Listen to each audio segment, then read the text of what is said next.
Buenos días, mi nombre es José Antonio Lozano. Soy doctor ingeniero de Caminos, Canales y Puertos por la Universidad Politécnica de Cataluña y profesor de estructuras en la Escuela de Caminos, Canales y Puertos de la Universidad de Castilla-La Mancha. En este bloque temático os voy a hablar de las estructuras cotidianas. Es decir, vamos a descubrir juntos cómo los conceptos que rigen el comportamiento de estructuras tan complejas como los puentes de gran longitud o los edificios de gran altura, también conocidos como rascacielos, son los mismos que en estructuras mucho más cotidianas, como podría ser una cuerda de tender la ropa o un tronco de un árbol. En este viaje analizaremos los siguientes bloques temáticos. En primer lugar, revisaremos lo que es una acción, tanto por medio de ejemplos cotidianos como en infraestructuras reales. En el segundo bloque analizaremos el concepto de equilibrio por medio de ejemplos sencillos. En el tercer bloque estudiaremos los mecanismos resistentes que rigen el comportamiento de las principales tipologías estructurales. Y finalmente, en el cuarto y último bloque, estudiaremos todo lo que hemos aprendido en los bloques anteriores a analizar el comportamiento de diferentes estructuras cotidianas. Vamos a comenzar con el primer bloque temático, denominado acciones. Las acciones son deformaciones, fuerzas o aceleraciones aplicadas en las estructuras o en sus componentes. Hemos estructurado el bloque en tres partes: peso, sobrecarga y viento. Comenzaremos con la primera de las acciones, el peso. En esta imagen podemos ver un depósito de agua. En esta estructura, la acción más evidente es el propio peso de este material líquido. Esta fuerza la hemos representado por medio de una flecha blanca. Podríamos calcular la magnitud de esta fuerza a partir del volumen del depósito, V, y la densidad del agua, gamma. Esta ecuación es de aplicación para todas las infraestructuras. Por ejemplo, en esta imagen tenemos el puente de Brooklyn, en Nueva York, donde sus diferentes elementos, tales como el tablero o el pilono, están sometidos a la acción de su peso propio. Un factor fundamental para entender el efecto del peso propio proviene de la propia ley cuadrado-cubo. Por si no habéis oído hablar de esta ley, vamos a poner un ejemplo sencillo.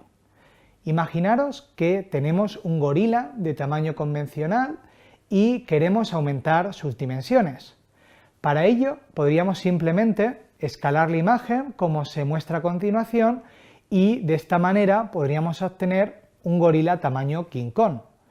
Pero ¿sería posible que King Kong pudiera tener las dimensiones obtenidas por este procedimiento de escalado? La respuesta lamentablemente es que no. El King Kong obtenido por este procedimiento, pese a estar proporcionado respecto a los gorilas de tamaño real, tendría unas dimensiones que serían lamentablemente físicamente imposibles. Esto se debe a la denominada ley cuadrado-cubo. Vamos a analizar esta ley con un poco más de detenimiento. Para ello vamos a considerar un cilindro como el que se muestra en la imagen. Esta figura geométrica se puede definir por su base de radio R y su altura, H. Ahora vamos a escalar esta imagen con un factor de escala K. Es decir, vamos a aumentar K veces cada una de sus dimensiones. Esto llevaría a que el radio y la altura pasen a valer Kr y Kh respectivamente. En primer lugar, vamos a analizar el peso de la estructura. Como hemos indicado anteriormente, el peso depende del volumen y de la densidad. Si suponemos que tanto el cilindro original como el escalado están compuestos del mismo material, la diferencia entre peso depende únicamente de los volúmenes de ambas figuras. El volumen de ambos cilindros se obtendría multiplicando el área de la base, pi por el radio al cuadrado, por la altura h. De esta forma podríamos calcular el volumen y obtendríamos las dos primeras fórmulas mostradas en la diapositiva. Si hacemos el cociente entre el volumen del cilindro escalado y el volumen del cilindro original, vemos que el proceso de escalado ha aumentado el volumen respecto al cubo del factor de escala K. Ahora vamos a fijarnos en la variación de resistencia del cilindro, la cual depende del área. Disponiendo ambos cilindros en la posición vertical mostrada en la figura, podríamos obtener ambas áreas aplicando las primeras dos fórmulas de la diapositiva. Si analizamos el cociente entre las áreas escalada y el área original, vemos que depende del factor de escala k al cuadrado. Esto significa que al aumentar la escala, el volumen crece más rápido que el área y por tanto el peso de la estructura muy escalada puede exceder la resistencia del propio material del que está compuesta. El nombre de esta ley cuadrado-cubo hace referencia a la potencia de los factores de escala en la resistencia y el peso respectivamente. Es debido a esta ley que, como comentábamos anteriormente, King Kong sencillamente no podría existir. Vamos a analizar con un poco más de detalle este ejemplo. El peso de un King Kong escalado sería de unas 120 toneladas, lo que equivaldría al peso de unos 20 Tyrannosaurus Rex. Este peso haría sencillamente imposible que el animal pudiera ni siquiera mantenerse de pie, puesto que sus huesos no tendrían una resistencia suficiente. Este principio ya fue anunciado hace siglos por Galileo. En esta imagen es el propio Galileo quien muestra cómo al aumentar el tamaño de los huesos es necesario incrementar el área en mayor medida para contrarrestar el mayor incremento del peso del animal. De hecho, la ley cuadrado-cubo también sirve para desmentir otros mitos, como que los gigantes podrían tener las mismas proporciones que sus homónimos humanos a tamaño real, o que los gnomos son 7 veces más fuertes que los humanos. De hecho, de acuerdo a la ley cuadrado-cubo, la resistencia de los gnomos sería incluso superior. Concretamente, sería de 11,3 veces la resistencia y fuerza de los humanos. Esta ley también nos permite probar que hay un límite de altura para las montañas, de hecho, unos 21 kilómetros.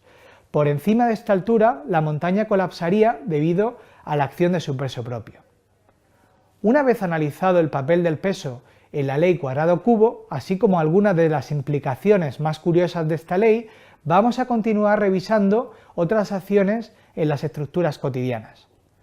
Para analizar la siguiente acción vamos a fijarnos en el ejemplo representado en la figura. En este caso tenemos a un camarero sosteniendo un par de platos de comida. Estos platos son una sobrecarga.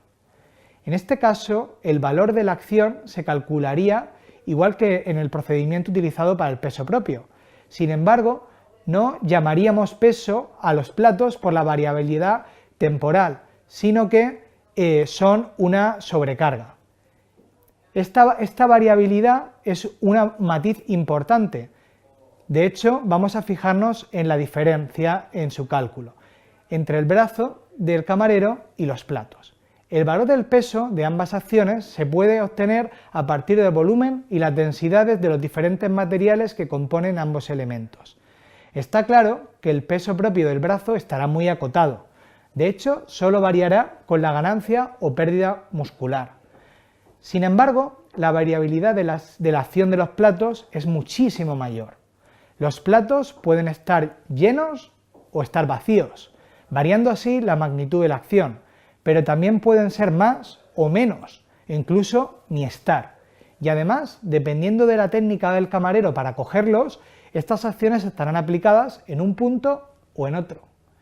Es por tanto que es necesario establecer una clara diferenciación entre el peso propio, que es una acción permanente de valor constante, y la sobrecarga, cuya acción puede variar significativamente a lo largo del tiempo. Si nos fijamos en una infraestructura, por ejemplo, este puente, vemos claramente cómo los peatones representan sobrecargas. Cada peatón se puede simular como por medio de una acción de diferente valor que se irá moviendo por el tablero del puente. Esta acción contrasta con la del peso propio del tablero, la cual permanecerá prácticamente inalterada a lo largo del tiempo. La última acción que vamos a analizar es el viento. Esta acción es ocasionada por los cambios de presión atmosférica, los cuales movilizan masas de aire que estabilizan las presiones. En esta fotografía se puede observar claramente cómo el viento está llevándose los dientes de este león. El viento siempre produce una presión que es perpendicular a la superficie de las estructuras. En este caso, la resultante de presiones está produciendo una fuerza como la indicada en la flecha. El viento aumenta exponencialmente con la altura de las estructuras. Además, también hay que tener en cuenta la estabilidad de las mismas. Por ejemplo, vamos a fijarnos en estos dos triángulos sometidos a la acción del viento. En este caso, en ambas figuras, el viento está representado con una fuerza horizontal. Pese a que ambos triángulos tienen la misma base, está claro que el triángulo pequeño será mucho más estable frente a la acción del viento que el triángulo alto, por tener una menor tendencia al vuelco. Por lo tanto, parece evidente que si queremos hacer el triángulo alto más estable, sería adecuado aumentar su base. Esta estrategia ya la utilizan los árboles. De hecho, en esta fotografía se presenta una comparativa de las secciones de árboles de diferente altura, donde se ve claramente que los ejemplos de mayor altura, en este caso sería la secuoya, cuentan con mayor base, una base más ancha. Y esto les dota de una mayor resistencia para resistir acciones horizontales, principalmente aquellas debidas al viento. Vemos cómo la ampliación de la base de las secuoyas también se ha utilizado en edificios muy bien conocidos, como sería la Torre Eiffel de París o el Burj Khalifa, el rascacielos de Dubái, que con sus 828 metros de altura es en la actualidad la estructura más alta del mundo. Bueno, esto es todo por hoy. Muchas gracias por vuestra atención y nos vemos en el próximo vídeo, donde analizaremos el concepto de equilibrio aplicado a estructuras cotidianas. Muchas gracias.